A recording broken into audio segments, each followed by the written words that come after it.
Alors pourquoi ces vidéos?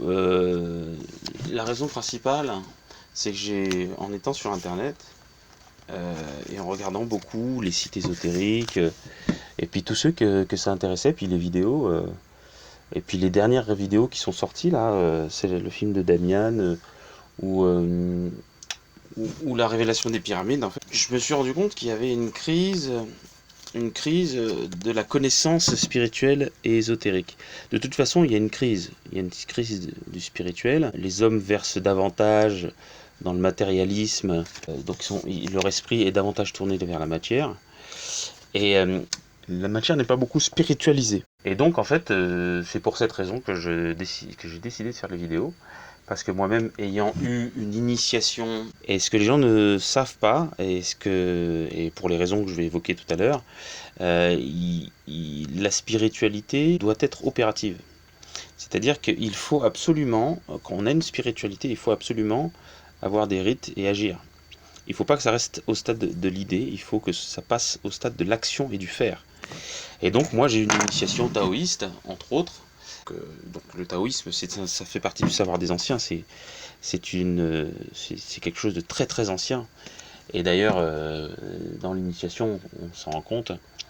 Et si on s'y met vraiment, on se rend compte que c'est très très très ancien. Ça remonte à vraiment très très très très loin. On accoutume petit à petit son cerveau à une certaine pratique, à une certaine mise en ordre de l'idée. Et en fait, on spiritualise la matière. C'est le but du savoir des anciens d'ailleurs.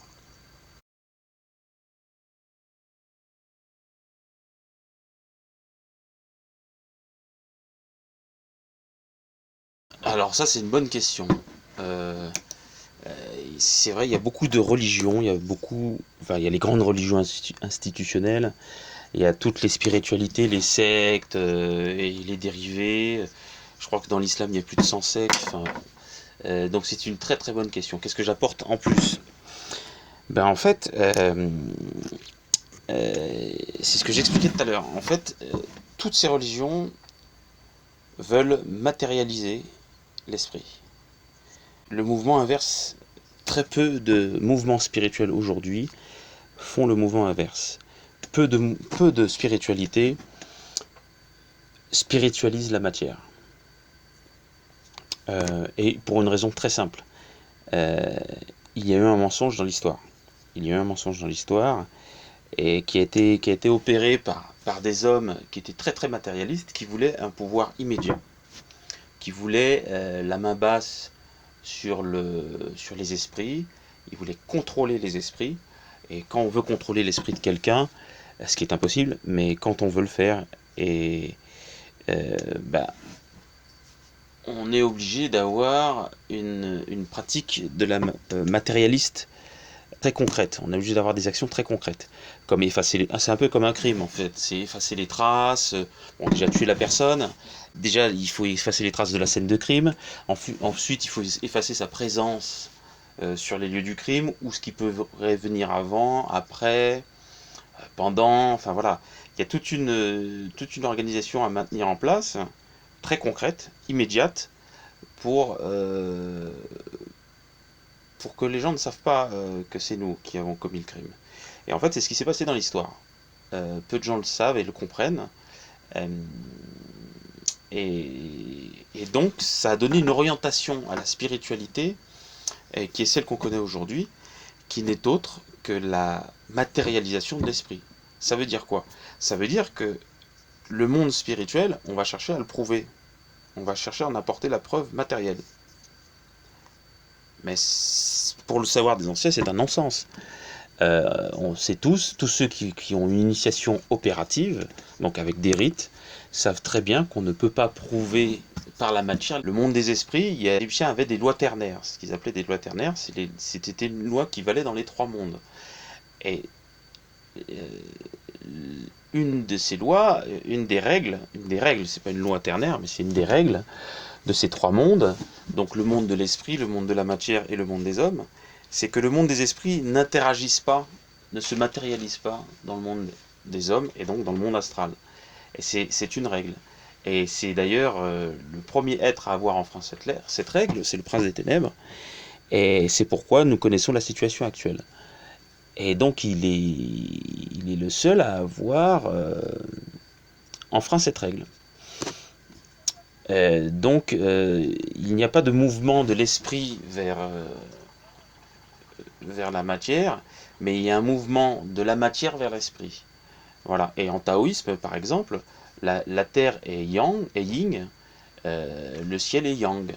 Et donc il y a toujours un ordre préalable, c'est-à-dire qu'il faut que le yin monte vers le yang et que le yang descende vers le yin. Voilà, jamais le yang descendra vers le yin en premier. C'est toujours le yin qui doit d'abord monter.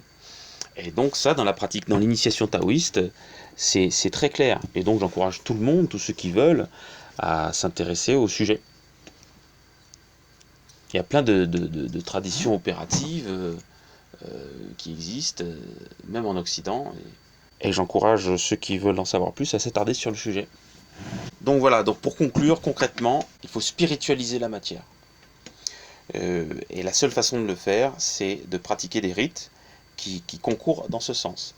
Et c'est pourquoi d'ailleurs, on ne peut pas comprendre réellement, et Jacques Grimaud le démontre très bien, on ne peut pas comprendre réellement la fonction de tous de toutes les structures et les bâtiments qui datent telles que les pyramides, celles qui se trouvent en Amérique du Sud. On ne peut pas vraiment comprendre la fonction spirituelle par le matériel en fait. On ne peut pas comprendre, nous, esprit du 21e siècle, on cherche à comprendre ces infrastructures, ces bâtiments, avec un esprit matérialiste. On ne pourra pas comprendre la vertu de ces bâtiments, puisqu'ils n'ont pas de but et de vertu matérialiste. Ils ont un but spirituel. C'est d'ailleurs d'où la forme. Une pyramide, c'est un carré à la base et qui file vers le ciel. Voilà, donc il y a une fonction spirituelle.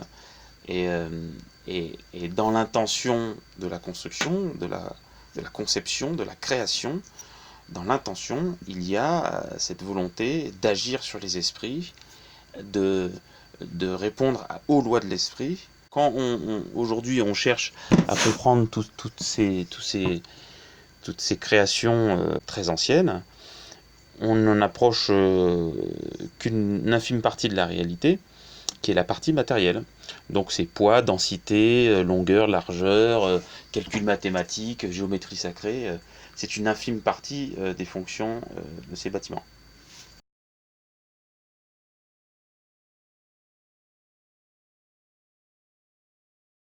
Oui, oui, donc la question se pose. Sur quoi on se base? Très bien. En fait, ce qu'il faut savoir, c'est que en dehors des initiations telles que le taoïsme qui ont traversé l'histoire, par la répétition, la transmission orale, voilà, il y en a d'autres hein, en Afrique, il y en a un peu partout dans le monde, les chamans, voilà. Il y a des textes, il y a des textes très très anciens, comme le Tao Te Ching hein, pour le taoïsme, le livre des mutations. Il y a des livres qui viennent du fin fond de l'histoire et qui des êtres humains ont été alertes et ils ont compris qu'il fallait absolument garder en vie ces enseignements. Donc ils ont fait des livres, ils les ont inscrits dans la pierre, notamment pour l'Égypte. Donc voilà, donc il y a des traces. Et le fameux mensonge dont je parlais tout à l'heure, en fait, quand Rome a capté la secte des Nazaréens, en fait, ils ont oublié un détail. Donc ils ont effacé les traces de leurs crimes, ils ont modifié les enseignements de la secte des Nazaréens. Ils ont oublié que ces hommes qui étaient alertes et qui avaient beaucoup, qui étaient prêts à donner leur vie pour ce savoir, pour transmettre aux générations futures, et dont une partie de ce savoir a été transmise aux Templiers, d'ailleurs, quand ils ont sécurisé la route qui menait à Jérusalem, une partie de ce savoir a été cachée. Et malheureusement,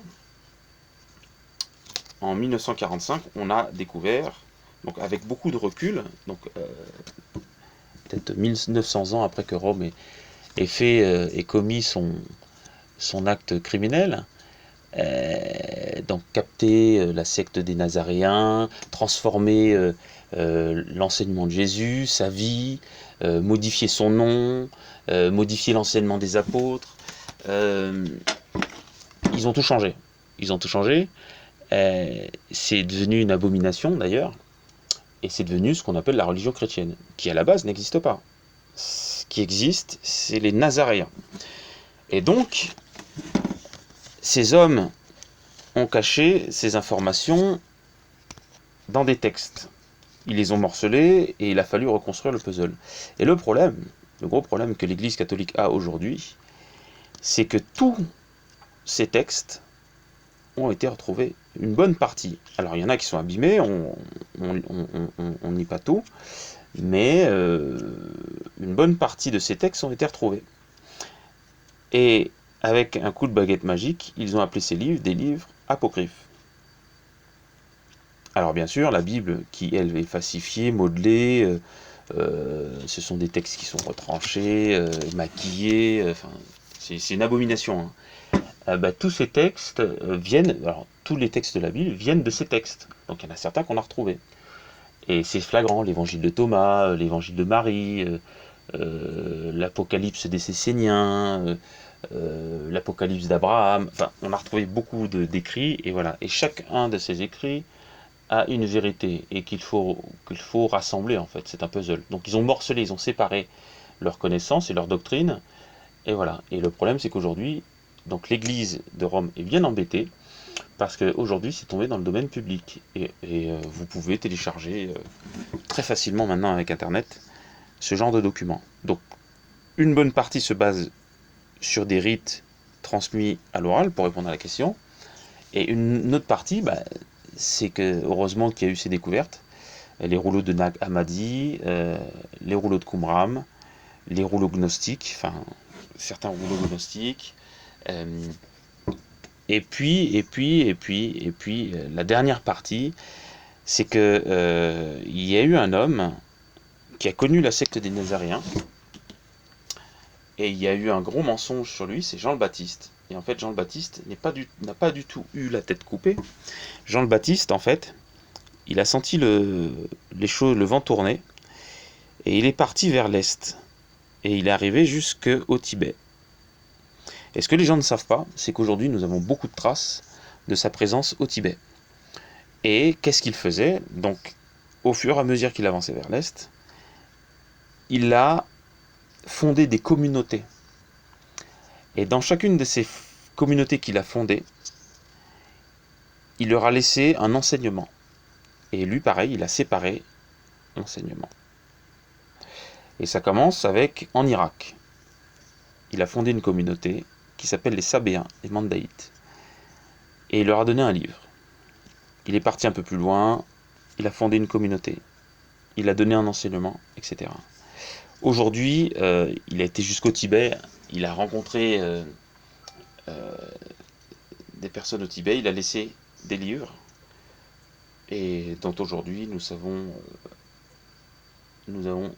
les avons redécouverts. Et dans ces livres, il y a l'évangile des 12, qui en fait est le vrai évangile, mais pas trafiqué, pas maquillé, pas découpé. C'est le vrai évangile. Donc si vous le prenez et vous le lisez, vous vous rendez compte que c'est exactement l'évangile, mais avec des parties supplémentaires. Et dans ces parties supplémentaires, par exemple, on apprend que Jésus est végétarien et qu'il déconseille fortement un des enseignements de la secte des Nazaréens, c'est le fait d'être végétarien. Donc voilà. Donc voici des exemples. Donc on se base quand même sur une tradition opérative, donc des rites bien calibrés. Les Mandaïtes, par exemple, en Irak, ils ont des rites bien calibrés avec l'eau, etc. On se rappelle que c'est Jean qui a institué le rite du baptême. Et donc rite, texte sacré, avec un code universel, un cryptage, pour que si Rome tombe dessus, ils comprennent rien du tout. Et ça a marché. Euh, et, euh, et voilà. Je pense avoir répondu à la question.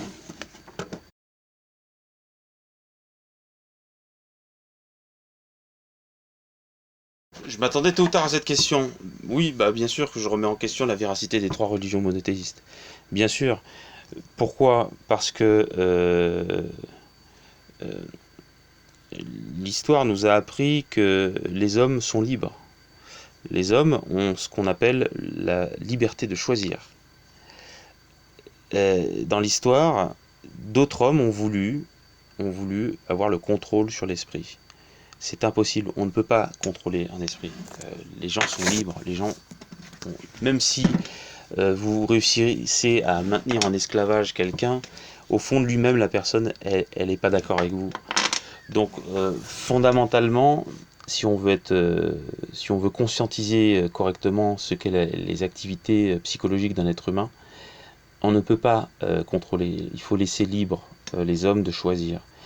Et donc, cette vérité essentielle et fondamentale de la psychologie humaine fait que n'a pas été respectée autrefois. Et des hommes ont créé, ont capté, ont créé des mouvements religieux, ont fait peur par la violence, la guerre, et ça dure jusqu'à aujourd'hui.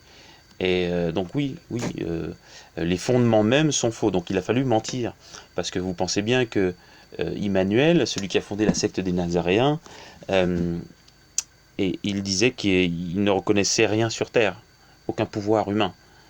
Moi, je ne reconnais aucun pouvoir humain, aucune loi humaine. Euh, donc, il faut se tourner vers celui qui a tout créé, et les lois, il les a déjà mis. Si on est dans un mouvement de spiritualisation de la matière, donc de l'homme, de ce ce qu'est son esprit, ce qu'est ses rapports humains, ce qu'est son comportement vis-à-vis des animaux, vis-à-vis des plantes. Donc quand on est dans ce mouvement de spiritualisation de la matière, de tout ce qui est matière, du monde matériel, on s'en remet à celui qui les a faites. Donc à partant de là, on ne reconnaît plus rien sur Terre. Tous ceux qui se donnent des droits, des pouvoirs et ce qui s'ensuit euh, n'est plus reconnu. Alors attention, c'est pas un appel à la haine, bien sûr. C'est-à-dire que ce qui s'est passé, ça s'est passé. Donc maintenant, il faut se tourner vers l'avenir. Absolument. Il faut se tourner vers l'avenir. Il y a un truc qui m'étonne, c'est que quand vous prenez deux personnes qui sont en conflit, souvent ce qui se passe, c'est qu'ils ressassent et ils réchauffent des histoires passées. Quand vous prenez deux communautés qui se font la guerre, ils ressassent des choses qui se sont passées. Euh, je ne veux pas tomber dans ce travers. Rome, la Rome d'hier et la Rome d'aujourd'hui est tout à fait différente. Donc je ne fais pas d'appel à la haine. Je ne dis pas qu'il faut brûler. Voilà. Par contre, ce qui a été abominable, il va falloir commencer à le nettoyer. Et pour l'avenir. Donc il faut agir pour l'avenir. Donc non, non, et je pense que chez les chrétiens, dans les églises catholiques, au Vatican, je pense qu'il y a des gens qui sont raisonnables euh, pour pouvoir accepter cet état de fait. Donc oui, il faut changer les choses. Est-ce qu'il faut les faire avec virulence et violence? Non, on ne va pas retomber dans ce qu'on a déjà fait et qui ne fonctionne pas. Après, chacun est libre de choisir. Alors, est-ce que je m'inscris dans une démarche quantique? Oui, oui et non. Oui, parce que la démarche quantique, en fait, elle a quand même pour but elle est dans ce mouvement, c'est les prémices de la spiritualisation de la matière. Elle est dans ce mouvement de spiritualisation de la matière. On est passé de l'hyper-religion et de l'hyper-domination des esprits, on est passé à la séparation, on est arrivé où aujourd'hui les églises se vident, euh, les esprits se tournent vers la matière, vers le monde matériel, ils consomment, depuis quelques années, on retourne vers... et donc c'est toute la démarche quantique, c'est à nouveau, on spiritualise la matière, mais d'une autre façon, en abandonnant les vieux travers des religions, donc la violence, la virulence sur les esprits, la peur, les appels à la haine, etc. Les... Voilà. Donc oui, Donc c'est une... Mais non, parce qu'en fait, si vous comprenez bien, en fait, euh, il n'y a rien de nouveau sous le soleil. Tout a déjà été dit. Dans ces textes anciens, tout a déjà été dit. Voilà, il n'y a plus rien à redire. Voilà, les choses sont telles quelles depuis le départ. Par contre, il faut à nouveau retrouver ce qu'on appelle dans les Nazaréens la vie première. La vie première, c'est la première vie qu'avaient les hommes quand ils ont été créés directement par Dieu. Après, il y a eu la reproduction, mais la première vie, la vie première, celle qui a été façonnée directement par les mains du grand architecte, c'est celle-là. C'est celle-là qu'il faut retrouver. Donc il y a tout un processus de retour en arrière et une désintoxication à effectuer. Et donc si on en parle, j'aimerais lire un texte justement. Donc il s'agit de l'Apocalypse de Saint Jean, mais la vraie, pas celle qui a été retoquée par Rome, la vraie. Donc je vais vous lire un passage et après libre à vous de penser ce que vous voulez. Donc Jean de Patmos. Ça s'appelle l'Apocalypse des Esséniens. C'est un livre qui a été retrouvé à Qumran. Et je regardais, et voici il apparut une grande surprise au ciel. Une femme habillée du soleil et la lune sous ses pieds, et dessus sa tête une couronne de 7 étoiles. Et je savais qu'elle était la source des eaux vives et la mer des forêts. Et je me tenais sur le sable de la mer, et je vis la bête sortir de la mer. Et de ses narines sortait un souffle sale et répugnant. Et de là où il s'éleva, l'eau claire se changea en vase, et son corps se couvrit d'un minéral noir et bouillant. Et la femme habillée de soleil étendit ses bras vers la bête, et l'enserra et l'embrassa. Et voici sa peau de perle dessécha au contact de son souffle souillé, et son dos se brisa par les bras de roc broyant, et elle versa des larmes de sang dans le bain de vase. Et la bouche de cette bête déversait des armées d'hommes brandissant des épées, et se combattant les uns contre les autres. Et ils se battaient avec une colère terrible, et ils se coupaient leurs propres poumons, et crevaient leurs propres yeux, jusqu'à ce qu'ils tombent dans le puits de vase, hurlant à l'agonie et de douleur. Et moi, Jean, je marchais jusqu'au bord de la source, et y plongeai ma main. Et je pouvais voir le tourbillon maelstrom de sang, et les hommes dedans étaient attrapés comme des mouches dans une toile. Et je parlais d'une voix forte disant, « Frères, jetez vos épées, prenez ma main, délaissez la souillure et le sacrilège de celle-ci qui vous a donné naissance, et de celui dont vous recevez l'héritage. Pour vous, les jours d'achat et de vente sont finis et passés, et aussi les jours de chasse et de tuerie, car celui qui conduit en captivité ira en captivité, et celui qui tue par l'épée doit être tué par l'épée. Et les marchands de la terre pleureront et se lamenteront parce qu'aucun homme n'achète plus leurs marchandises.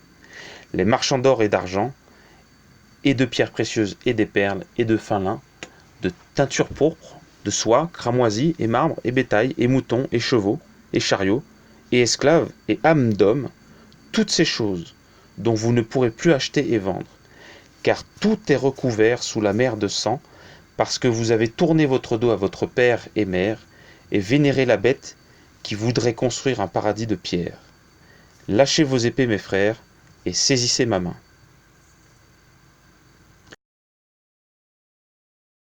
Donc un peu plus loin, il est dit, et mes frères retenaient ma main. Ils s'efforçaient de sortir du bain de vase, et se tinrent confus à la mer de sable. Et les cieux s'ouvrirent et lavèrent leur corps nus avec la pluie. Et j'entendis une voix du ciel comme la voix de grandes eaux, et comme la voix de grands tonnerres. Et j'entendis le son des harpistes jouant de leur harpe, et ils chantaient une nouvelle chanson devant le trône. Et je vis un ange voler au milieu du ciel, connaissant les chants du jour et de la nuit. Et l'évangile éternel a annoncé à ceux qui habitent sur la terre, à ceux qui ont surmonté le puits de boue, et qui se tiennent nus et lavés par la pluie devant le trône. Un peu plus loin, il est dit, et la foule dénudée, lavée par la pluie, allait devant eux tremblante de recevoir leur jugement, car leurs péchés étaient nombreux, et ils avaient souillé la terre. Oui, ils ont détruit les créatures terrestres et marins, empoisonné la terre, contaminé l'air, et brûlé vivante la mer qui leur avait donné naissance.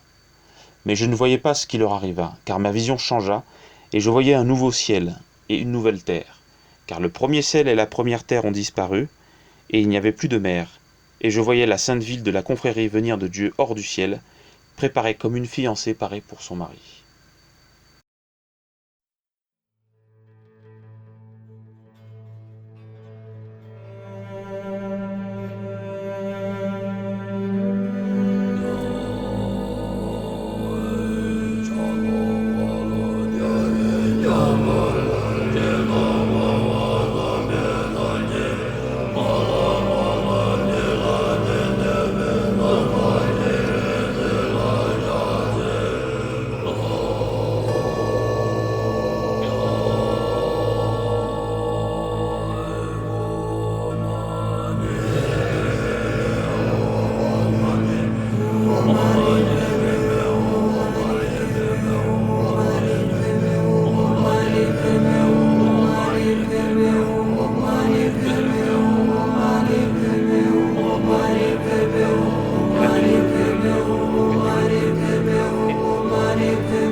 Money,